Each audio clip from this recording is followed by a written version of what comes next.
camarades membres des différents gouvernements de l'AES, chers participants donc au premier sommet des chefs d'État de l'AES, bonjour.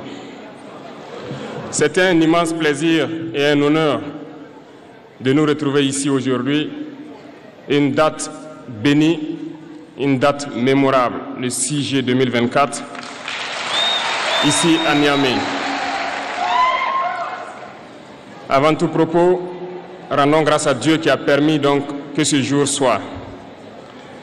Nous lui disons merci pour tout ce qu'il a pu faire pour nous jusqu'aujourd'hui et tout ce qu'il fera pour le peuple de l'AES. Permettez-moi également de rendre hommage au peuple nigérien. Ce peuple qui a tant souffert depuis l'avènement du CNSP et qui continue de rester debout. Merci aux Nigériens qui nous ont réservé un accueil chaleureux hier lorsque nous avons foulé le sol de notre patrie ici.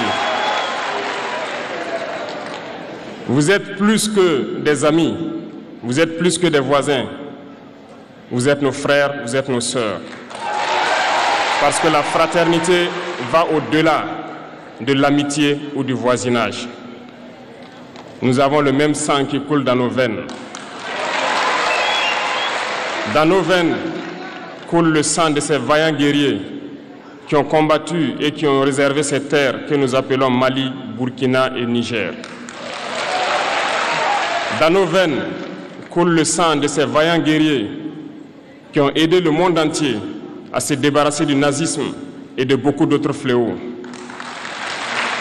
Dans nos veines coule le sang de ces vaillants guerriers qui ont été déportés d'Afrique vers l'Europe, l'Amérique, l'Asie ou je ne sais encore, et qui ont contribué à construire ces États pendant l'esclavage.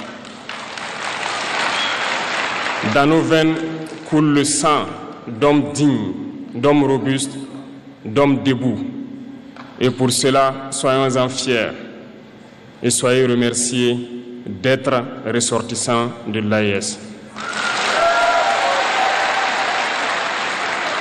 L'Afrique, ce continent qui a tant souffert et qui continue de souffrir du fait des impérialistes.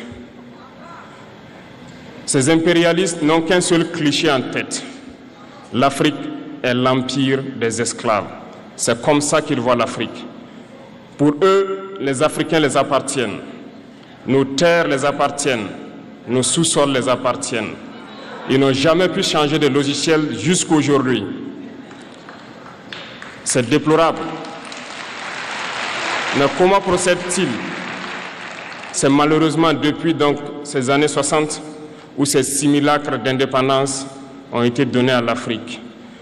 Ils n'ont juste fait que placer des valets locaux à la tête, selon eux, de leur sous-préfecture pour pouvoir continuer à les alimenter. Ces valets locaux que nous allons qualifier aujourd'hui d'esclaves de salon n'ont d'autre repère que de chercher à vivre comme le maître, à satisfaire le maître et à faire tout ce que le maître lui dicte. Ils volent, ils pillent nos États, amènent tout chez le maître et leur richesse est conservée chez le maître. Ils font tout pour vivre comme le maître et toujours le satisfaire. Lorsque le maître commande, ils exécutent. Savez-vous qui sont ces esclaves de salon? Eh bien, nous allons vous expliquer ce que c'est. Ce sont des individus qui n'ont aucune dignité, qui n'ont aucune morale, qui n'ont aucune personnalité. Mais le maître esclave a toujours su identifier ces individus. Ils sont toujours prêts à trahir leurs frères pour satisfaire le maître. Ils nous ont trahis depuis l'indépendance et d'autres continuent jusqu'à aujourd'hui à nous trahir au profit de leur maître. Ces individus continuent toujours, contre vents et marées, à piller l'Afrique, à aider le maître à piller l'Afrique.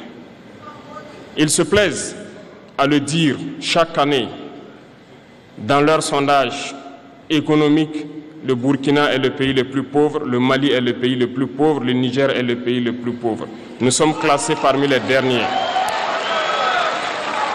Très bien, si nous sommes aussi pauvres qu'ils le disent, mais quand est venu le moment de prendre nos responsabilités, nous avons demandé à ces maîtres de quitter les lieux. Pourquoi ne veulent-ils pas partir? Lorsque nous prenons le cas du Niger, depuis plus de 40 ans, certains pays exploitent l'uranium pour produire de l'énergie chez eux. D'Ottawa jusqu'à Paris, les rues sont illuminées, c'est la lumière. Mais au Niger, c'est l'obscurité qui nous est servie. Lorsque vous partez dans nos États, nos sols sont troués de toutes parts pour rechercher les métaux précieux tels que l'or. Mais souvent, il n'y a même pas la moindre route accessible pour atteindre les zones où ils exploitent l'or, encore moins certains services sociaux de base. Voilà pourquoi nous avons décidé de nous révolter et de prendre le destin de nos pays en main. Il y a bien d'autres exemples. Mais lorsque nous avons décidé ainsi, eh bien, nous avons été approchés par certains esclaves de salon pour nous passer le message de leur maître. Parce qu'ils avaient créé cette sorte de chaîne polymère qui se relève à la tête de nos États pour les servir.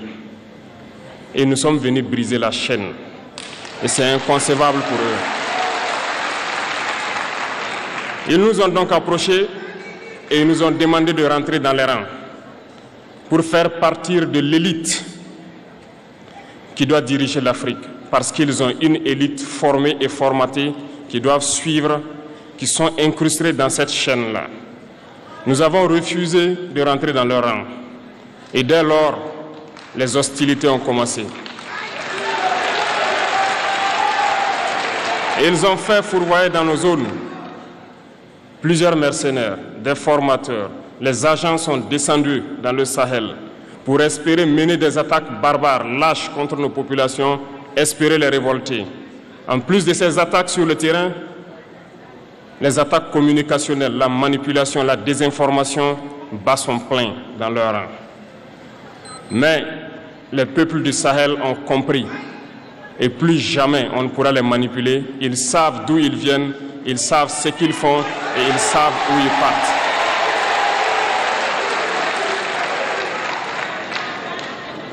Nous n'allons plus permettre cela. Les gens sont éveillés et les gens se battent aujourd'hui, pas pour nous-mêmes, mais pour les générations à venir. Et merci à tous pour le combat qui est livré. Cela ne nous fait jamais pleurer. Nous n'allons pas trembler. Nous allons affronter. Nous allons nous battre pour l'indépendance réelle, pour notre liberté. Parce que pour faire peur au peuple de l'AES, ces individus n'ont que 3 termes dans la bouche: démocratie, liberté, droits de l'homme. Bien sûr, leurs valets locaux ne sont élus que dans un processus démocratique, libre et transparent selon eux leurs valeurs. Quoi de plus normal qu'on veuille nous imposer cela, parce que c'est eux qui édictent les règles. Très bien, nous avons décidé de nous assumer. Voilà pourquoi un 26 juillet 2023, lorsque le Niger a décidé de tourner la page, les esclaves de salon et leurs maîtres sont montés sur les grands chevaux. Ils ont mis leurs valets locaux en avant et ont décidé de mener une guerre contre le peuple nigérien. Nous avons donc dit, quiconque osera s'en prendre au Niger nous aura en face, parce que nous mènerons une guerre sans merci jusqu'à la dernière goutte de sang pour quiconque osera s'attaquer à nos États. Cette parole, cette décision que nous avons eue hier est d'actualité aujourd'hui et sera d'actualité demain et pour toujours.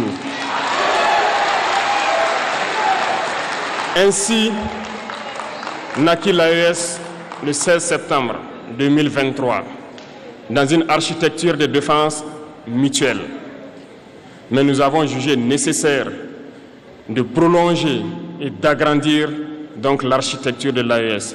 Ce qui nous rassemble aujourd'hui doit nous permettre d'aller sur d'autres terrains en plus de la défense, notamment les finances et l'économie, les infrastructures, la santé, l'éducation, bref, j'en passe. Je souhaite donc que ces moments soient pour nous une histoire que nous allons écrire pour l'AES, mais surtout pour l'Afrique et pour le monde entier. Que Dieu illumine tout un chacun de nous. Que Dieu nous inspire dans ces tâches qui nous sont confiées. Et surtout, que lorsque nous faisons tous nos travaux, que nous ayons en tête une seule chose, l'intérêt suprême de nos populations. Sur ce, nous prions encore une fois de plus, bon Dieu, qu'il nous accompagne tous dans nos différentes tâches, qu'il protège nos combattants qui, grâce à eux, nous permettent d'être assis ici et d'échanger autour de l'avenir de nos États. Soyez donc remerciés une fois de plus, peuple nigérien. Soyez unis et solidaires, peuple de l'AES, la patrie ou la mort.